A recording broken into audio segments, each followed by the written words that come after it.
സുപ്രഭാതം. ഏവർക്കും സന്തോഷദായകമായ ഒരു ദിവസം ഉണ്ടാകട്ടെ എന്ന് പ്രാർത്ഥിക്കുന്നു, ആശംസിക്കുന്നു. ഇന്ന് ഒക്ടോബർ മാസം 15. പരിശുദ്ധ ദൈവമാതാവിനെ ത്രിലോകരാജ്ഞിയായി മുടിധരിപ്പിക്കുന്ന മഹത്വകരമായ ദിവ്യരഹസ്യങ്ങളിൽ 5-ാമത്തെ ദിവ്യ രഹസ്യമാണ് നമ്മുടെ വിചിന്തനം. ഇത് കത്തോലിക്ക സഭയുടെ ഒരു പാരമ്പര്യത്തിൽ നിന്ന് സ്വീകരിച്ചിരിക്കുന്ന ഒരു തലക്കെട്ടാണ്. 3 ലോകത്തിൻ്റെയും രാജ്ഞിയായിട്ട് പരിശുദ്ധ ദൈവമാതാവിനെ കിരീടം ധരിപ്പിക്കുന്നു എന്ന പാരമ്പര്യം.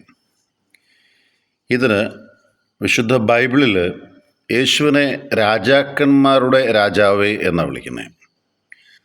അപ്പോൾ എന്തുകൊണ്ട് വേദശാസ്ത്ര പണ്ഡിതന്മാർ ചിന്തിച്ചു മാതാവിനെ ത്രിലോകരാജ്ഞി അല്ലെങ്കിൽ രാജ്ഞിമാരുടെ രാജ്ഞി എന്ന് വിളിച്ചുകൂടാ എന്ന ഒരു ചിന്ത അവരുടെ തലയിൽ ഉദിച്ചു. അത് സഭാ പാരമ്പര്യത്തിൽ നിന്നാണ് എന്ന് പറയുമ്പോൾ തന്നെ നമ്മൾ വിശുദ്ധ ബൈബിളിൽ കാണുന്നുണ്ട്. എല്ലാം ഒന്നും എഴുതപ്പെട്ടിരുന്നില്ല. എന്നാൽ പരിശുദ്ധ ദൈവമാതാവിന് കത്തോലിക്ക സഭയുടെ വിശ്വാസമനുസരിച്ച് വളരെ പ്രത്യേകമായ ഒരു സാന്നിധ്യം ഉണ്ട് എന്നത് എല്ലാവരും ഓർക്കുക. പിന്നെ രാജാക്കന്മാർക്ക് കൊടുക്കുന്ന പ്രത്യേക സ്ഥാനം, രാജാക്കന്മാർ കൊടുക്കുന്ന അമ്മമാർക്ക് കൊടുക്കുന്ന പ്രത്യേക സ്ഥാനം സോളമൻ്റെ പുസ്തകത്തിൽ പ്രത്യേകം പറയുന്നുണ്ട്. സോളമൻ്റെ അമ്മ ബത്ശേബയാണ്. ബത്ശേബ ഇരുന്നത് എവിടെയെന്ന് ചോദിച്ചാൽ സോളമൻ്റെ വലത്ത് ഭാഗത്തായിരുന്നു ബത്ശേബയ്ക്കുള്ള കസേര ഇട്ടിരുന്നത്, അല്ലെങ്കിൽ സിംഹാസനം ഇട്ടിരുന്നത്. ആരെങ്കിലും വായിക്കുന്നെങ്കിൽ 1 രാജാക്കന്മാർ 2-ാം അധ്യായം 19-ാം വാക്യം വായിക്കണം. എന്നുവെച്ചാൽ തൻ്റെ അമ്മയ്ക്ക് സമൂഹത്തിൽ ഒരു മാന്യമായ സ്ഥാനം മിക്കവാറുമുള്ള എല്ലാ രാജാക്കന്മാരും കൽപ്പിച്ചു കൊടുത്തിരുന്നു. ഇന്നും അങ്ങനെ തന്നെ ഉണ്ട്.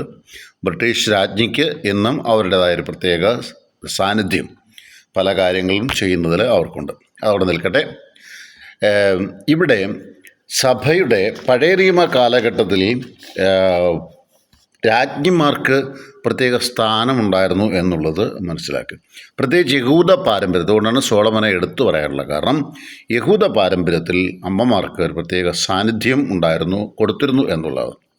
വെളിപാടിൻ്റെ പുസ്തകങ്ങളിൽ 12 പുസ്തകത്തിൻ്റെ 12-ാം അധ്യായം 1-ാം വാക്യത്ത് സൂര്യനെ ഉടയാടയാക്കി തീർത്ത സ്ത്രീ എന്നൊരു പരാമർശമുണ്ട്. ഇത് പരിശുദ്ധ ദൈവമാതാവിനെ കുറിച്ചാണ് എന്നാണ് കത്തോലിക്ക സഭ ചിന്തിക്കുന്നതും പഠിപ്പിക്കുന്നതും. ഇതൊന്നും മറ്റ് ഒരു വിധത്തിലുള്ള വിശ്വാസത്തെ ഹനിക്കാനുള്ള ഒന്നുമല്ല. അവനവൻ വിശ്വസിക്കുന്ന ആൾ ആരാണെന്നറിയാനുള്ള ഒരു അന്വേഷണാത്മകമായ യാത്ര ദൈവശാസ്ത്രത്തിലും ബൈബിളിലും ഉണ്ട്. അങ്ങനെയുള്ളൊരു യാത്രയിലാണ് നമ്മളൊക്കെ. അന്വേഷണാത്മകമായ യാത്ര ഞാൻ സോക്രട്ടീസൊക്കെ എൻ്റെ മനസ്സിൽ വന്നത് അതവിടെ നിൽക്കട്ടെ. ഇനിയും പോപ്പ് 12-ാമൻ ദ ക്യൂൻ ഓഫ് ഹെവൻ എന്ന് പറയുന്ന ഒരു എൻസിക്ലിക്കൽസ് എഴുതി ഇറങ്ങിയിട്ടുണ്ട്. ആ ലേഖനം എന്ന് പറയാനൊക്കില്ല, ചാക്രിക ലേഖനം. ആ ചാക്രിക ലേഖനത്തിൽ വളരെ വ്യക്തമായിട്ട് പരിശുദ്ധതയും മാതാവിനെ ദ ക്യൂൻ ഓഫ് ഹെവൻ എന്ന രീതിയിൽ വിശേഷിപ്പിച്ചുകൊണ്ട് എഴുതിയിട്ടുണ്ട്. പേപ്പൽ ടീച്ചിങ്സ് എന്നൊക്കെ പറഞ്ഞാൽ കത്തോലിക്ക സഭയെ സംബന്ധിച്ചിടത്തോളം അത് പത്രോസിൻ്റെ സ്ഥാനത്ത് നിന്ന് പഠിപ്പിക്കുന്ന കാര്യങ്ങളാണ്. ആ കാര്യങ്ങളെ സഭ അതുപോലെ തന്നെ സ്വീകരിക്കുകയും അതാണ് കത്തോലിക്ക സഭയുടെ വിധേയത്വം. സഭയുടെ അധിപൻ എന്ത് പറയുന്നു, ഒരു കുടുംബത്തിൻ്റെ കുടുംബനാഥൻ, നല്ല കുടുംബത്തിൻ്റെയാണേ, എല്ലാ കുടുംബത്തിനും അങ്ങനെയില്ല. നല്ല കുടുംബം എന്ന് പറഞ്ഞാൽ മറ്റൊന്നുമല്ല, സ്ത്രീക്കും പുരുഷനും ഒരേപോലെ അവകാശവും സ്വാതന്ത്ര്യമുള്ള കുടുംബത്തിൽ കുടുംബനാഥൻ പറഞ്ഞാൽ എന്താണെന്നത് ഗ്രഹിക്കാൻ സാധാരണ സ്ത്രീക്കും സാധാരണ മക്കൾക്കുമൊക്കെ മനസ്സുണ്ടാവും. അങ്ങനെയാണ് ഞങ്ങളുടെ കുടുംബനാഥനാണ് മാർപ്പാപ്പ പറയുന്ന ഒരു കാര്യം എന്താണോ അത് വിശ്വസിക്കുകയും പഠിക്കുകയും പഠിപ്പിക്കുകയും ചെയ്യുന്ന സഭ. അപ്പം ഞാൻ വീണ്ടും ഇതിലേക്ക് വരുന്നു.